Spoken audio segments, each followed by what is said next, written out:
नमस्ते दोस्तों, जहां प्रत्येक कथा अतिक्रमण का एक द्वार है। इस कहानी में हम एक शांत गांव की यात्रा करते हैं, जहां आदरणीय भिक्षुणी सुजाता के पास एक दुर्लभ उपहार है, मन को पढ़ने की क्षमता।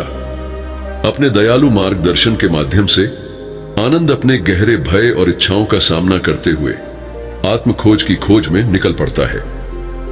जैसे जैसे कहानी सामने आती है, हम सचेतनता और करुणा की परिवर्तनकारी शक्ति को देखते हैं, जो आनंद को आत्मज्ञान की ओर ले जाती है।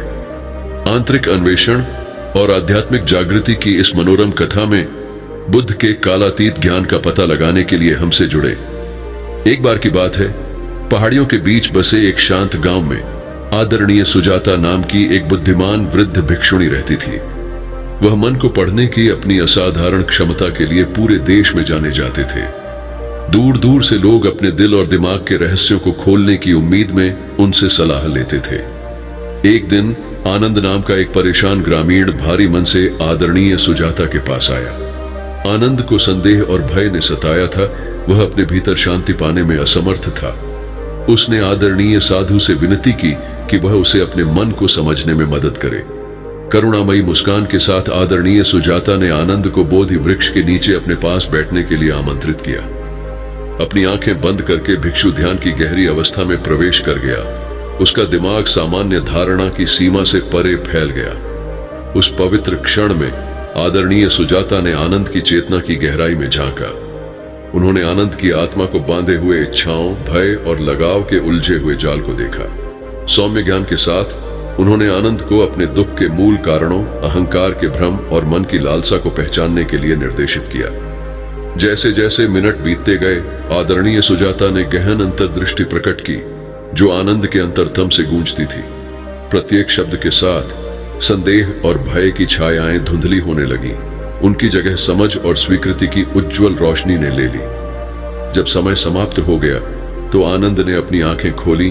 उनका चेहरा एक नई स्पष्टता से प्रकाशित हो उठा। उन्होंने आदरणीय सुजाता को गहराई से नमन किया, अंतर्दृष्टि के अमूल्य उपहार के लिए कृतज्ञता से भर गए। उस दिन से आनंद अटूट विश्वास और दृढ़ संकल्प के साथ आत्मज्ञान के मार्ग पर चल पड़े। और यद्यपि रास्ते में उन्हें कई परीक्षणों और कष्टों का सामना करना पड़ा, फिर भी वे आदरणीय सुजाता के बुद्धिमान शब्दों को कभी नहीं भूले, जिन्होंने बोधि वृक्ष के नीचे केवल एक शाश्वत क्षण में उनके मन के रहस्यों को खोल दिया था। इसके बाद के दिनों में आनंद ने खुद को पूरे दिल से माइंडफुलनेस और ध्यान के अभ्यास के लिए समर्पित कर दिया। हर गुजरते पल के साथ वह अपने दिमाग की गहराई में उतरते गए, भ्रम की परतों को हटाते हुए अंतर्निहित ज्ञान और करुणा को प्रकट करते रहे, जो उनके भीतर सोई हुई थी। आदरणीय सुजाता के मार्गदर्शन में आनंद ने जीवन के तूफानों के बीच भी आंतरिक शांति और स्थिरता विकसित करना सीखा। उन्होंने उपस्थिति की शक्ति की खोज की, प्रत्येक क्षण को कृतज्ञता और स्वीकृति के साथ स्वीकार किया। आत्मखोज की अपनी यात्रा के माध्यम से आनंद उन अन्य लोगों के लिए प्रकाश की किरण बन गए, जिन्होंने अस्तित्व की उथल पुथल से शरण मांगी थी। विनम्रता और करुणा के साथ उन्होंने बुद्ध की शाश्वत शिक्षाओं को साझा किया और साथी साधकों को मुक्ति के मार्ग पर मार्गदर्शन किया। जैसे वर्ष बीतते गए, एक बुद्धिमान और दयालु शिक्षक के रूप में आनंद की प्रतिष्ठा दूर दूर तक फैल गई। जीवन के सभी क्षेत्रों से लोग उनकी सलाह लेने के लिए लंबी दूरी तय करते थे, जो उनके अस्तित्व से निकलने वाले गहन ज्ञान से आकर्षित होते थे। फिर भी प्रशंसा और प्रशंसा के बीच आनंद विनम्रता में निहित रहे, हमेशा सभी प्राणियों के अंतर संबंध के प्रति सचेत रहे। उन्होंने समझा कि सच्चा ज्ञान ज्ञान या शक्ति के भव्य प्रदर्शनों में नहीं, बल्कि जागृत हृदय से निकलने वाली दयालुता और करुणा के सरल कार्यों में पाया जाता है। और इसलिए जंगल के उपवनों और गांव की हलचल भरी सड़कों की शांति में आनंद ने सचेतनता और करुणा की परिवर्तनकारी शक्ति के जीवित प्रमाण के रूप में काम करना जारी रखा। और यद्यपि आत्मज्ञान की ओर यात्रा लंबी और कठिन थी, वह जानता था कि सचेत जागरूकता के साथ उठाया गया हर कदम उसे अंतिम सत्य, आंतरिक शांति और मुक्ति के असीम विस्तार के करीब लाता है। जैसे आनंद ने आत्मज्ञान के पथ पर अपनी यात्रा जारी रखी, उन्हें कई चुनौतियों और बाधाओं का सामना करना पड़ा। फिर भी प्रत्येक परीक्षण के साथ उन्होंने विकास और परिवर्तन के अवसर को स्वीकार किया, यह जानते हुए कि प्रतिकूलता मुक्ति की राह पर एक सीढ़ी मात्र थी। एक विशेष रूप से कठिन परीक्षा तब आई जब आनंद को इच्छा के प्रलोभन का सामना करना पड़ा। जंगल के शांत एकांत में उसने खुद को सांसारिक सुखों के आकर्षण की ओर आकर्षित पाया। धन, प्रसिद्धि और कामुक भोग की क्षण भंगुर खुशियां।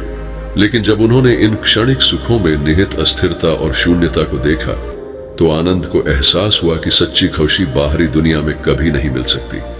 नए दृढ़ संकल्प के साथ आनंद ने माइंडफुलनेस और ध्यान के अभ्यास में अपने प्रयासों को दोगुना कर दिया। उन्होंने मन की क्षण भंगुर इच्छाओं से परे आंतरिक शांति और संतुष्टि की गहरी भावना पैदा करते हुए अपने अस्तित्व की गहराई में शरण ली।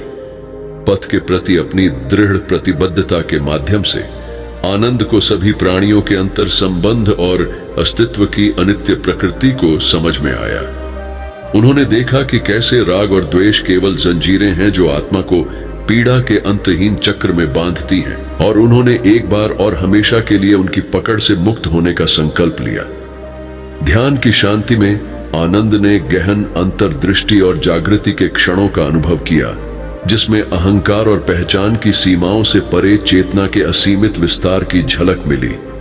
हर गुजरते पल के साथ उन्होंने महसूस किया कि वे परम सत्य के करीब आ रहे हैं। शाश्वत शांति और मुक्ति जो उन लोगों का इंतजार कर रही है जो अटूट विश्वास और दृढ़ संकल्प के साथ मार्ग पर चलते हैं। और इसलिए कृतज्ञता से भरे दिल और ज्ञान से भरे मन के साथ आनंद ने बुद्ध की शाश्वत शिक्षाओं और सभी प्राणियों की असीम करुणा द्वारा निर्देशित होकर आत्मज्ञान की ओर अपनी यात्रा जारी रखी। और यद्यपि आगे का रास्ता लंबा और घुमावदार था, वह उस पर उद्देश्य और दृढ़ विश्वास के साथ चले, यह जानते हुए कि हर कदम उन्हें अंतिम लक्ष्य के करीब लाता है, पीड़ा की समाप्ति और पूर्ण शांति की प्राप्ति। जैसे जैसे आनंद मन के रहस्यों की गहराई में उतरते गए, उन्हें संदेह और अनिश्चितता के क्षणों का सामना करना पड़ा। ऐसे समय भी आए जब रास्ता अंधेरे में डूबा हुआ लग रहा था, जब उन्होंने आत्मज्ञान प्राप्त करने की अपनी योग्यता और क्षमता पर सवाल उठाया। संघर्ष के इन क्षणों में आनंद ने मार्गदर्शन और प्रेरणा के लिए बुद्ध की शिक्षाओं की ओर रुख किया। उन्होंने सिद्धार्थ गौतम की कहानी पर विचार किया, जिन्होंने अनगिनत युग पहले आत्मखोज की अपनी यात्रा शुरू की थी। अपने उदाहरण के माध्यम से आनंद को इस ज्ञान में सांत्वना मिली कि सबसे प्रबुद्ध प्राणियों ने भी मुक्ति के मार्ग पर अपने स्वयं के परीक्षणों और कष्टों का सामना किया था। नए दृढ़ संकल्प के साथ आनंद ने माइंडफुलनेस और ध्यान के अभ्यास में अपने प्रयासों को दोगुना कर दिया। उन्होंने अपने साथी भिक्षुओं और शिक्षकों से मार्गदर्शन मांगा, उनके सामूहिक ज्ञान और समर्थन से शक्ति प्राप्त की। जैसे जैसे उन्होंने अपनी यात्रा जारी रखी, आनंद को गहरी स्पष्टता और अंतर्दृष्टि के क्षणों का अनुभव होने लगा। उन्होंने देखा कि कैसे मन ने लगाव और घृणा के माध्यम से अपनी पीड़ा पैदा की, और उन्होंने महसूस किया कि सच्ची मुक्ति इन भ्रमों को दूर करने और खुले दिल से जागरूकता के साथ वर्तमान क्षण को अपनाने में है। प्रत्येक बीतते दिन के साथ आनंद ने महसूस किया कि वह परम सत्य के करीब आ रहा है, अपने स्वयं के बुद्ध स्वभाव की प्राप्ति, जागरूकता का उज्जवल सार जो मन के उतार चढ़ाव से परे है। और इसलिए अटूट विश्वास और दृढ़ संकल्प के साथ आनंद बुद्ध के शाश्वत ज्ञान और सभी प्राणियों की असीम करुणा द्वारा निर्देशित होकर आत्मज्ञान के मार्ग पर चलते रहे। और यद्यपि यात्रा लंबी और कठिन थी, वह जानता था कि सचेत जागरूकता के साथ उठाया गया हर कदम उसे अंतिम लक्ष्य के करीब लाता है, उसकी अपनी आत्मा की मुक्ति और पूर्ण शांति की प्राप्ति। जैसे जैसे आनंद पथ पर आगे बढ़े, उन्हें नश्वरता और अंतर संबंध की गहन शिक्षाओं का सामना करना पड़ा।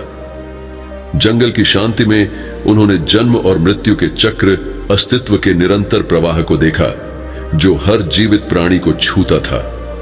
गहन चिंतन के माध्यम से आनंद को यह समझ में आया कि सभी चीजें, घास की सबसे छोटी पत्ती से लेकर सबसे भव्य पर्वत तक, जीवन के जटिल जाल में आपस में जुड़ी हुई थी। उन्होंने देखा कि कैसे प्रत्येक कार्य, प्रत्येक विचार बाहर की ओर तरंगित होता है और दुनिया को देखे और अदृश्य दोनों तरीकों से प्रभावित करता है। इस एहसास के साथ जिम्मेदारी की गहरी भावना आई, एक मान्यता कि उनके अपने विचारों और कार्यों में उनके आसपास की दुनिया को आकार देने की शक्ति थी।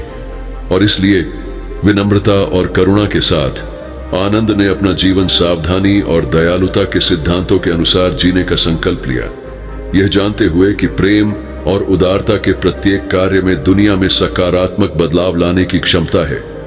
अपने साथी भिक्षुओं और शिक्षकों की संगति में आनंद को आध्यात्मिक यात्रा के उतार चढ़ाव से निपटने के लिए शक्ति और समर्थन मिला। साथ में उन्होंने एक दूसरे को मार्गदर्शन और प्रोत्साहन देते हुए अपनी अंतर्दृष्टि और अनुभव साझा किए, और जैसे जैसे वर्ष बीतते गए आनंद की बुद्धि और करुणा और अधिक गहरी होती गई, जैसे एक शक्तिशाली वृक्ष की जड़ें स्वर्ग की ओर बढ़ती गई। वह उन सभी के लिए प्रकाश की किरण बन गए जिन्होंने अस्तित्व के तूफानों से शरण मांगी थी। उन्हें सौम्य ज्ञान और असीम प्रेम के साथ मार्गदर्शन किया। और यद्यपि आत्मज्ञान की ओर यात्रा लंबी और कठिन थी, आनंद ने इसे कृतज्ञता से भरे दिल और ज्ञान में डूबे दिमाग के साथ चलाया, यह जानते हुए कि सचेत जागरूकता के साथ उठाया गया हर कदम उन्हें परम सत्य के करीब लाता है, शाश्वत शांति और मुक्ति जो इंतजार कर रही थी, जो लोग अटूट विश्वास और दृढ़ संकल्प के साथ मार्ग पर चले। दोस्तों, हमें उम्मीद है कि आपको हमारी वीडियो बहुत पसंद आई होगी। अगर वीडियो पसंद आई हो तो वीडियो को लाइक और एक मित्र के साथ शेयर जरूर करें, और ऐसी ही ज्ञानवर्धक वीडियो देखने के लिए हमारे चैनल से जुड़े। धन्यवाद। नमो बुद्धाय।